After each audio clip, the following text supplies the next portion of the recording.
Antxon Amondarain naiz, Legorretarra. Nire lan esperientzia da lan ibilaldia ikastolan izan da, ikastolako irakasle izan naiz. Ni nintzen asko hartu, baina mazer, zuk sukarra daukazu.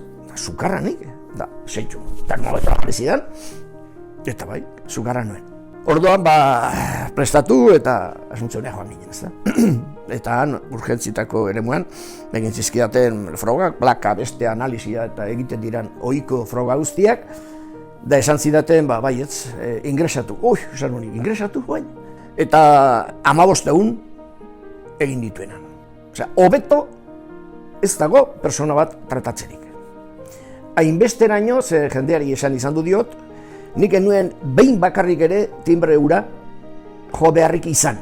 Enuen jo beharrik izan. Eta eskertzen diet zeren Asunción klinika denen ahotan dago, eta askotan ez gauza onak adierazteko, baizik eta nolabait jipoitzeko, ez da? Hori errebindikatzea eskubide guztia daukate, nahi badute, baina horrek ez du suposatzen gauza eskorrak adieraztea klinikarekiko eta klinikaren lana gutxiesteko.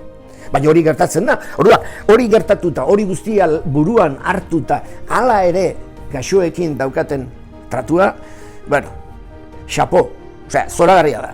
Eta eskertzen diet bizi-bizirik noski.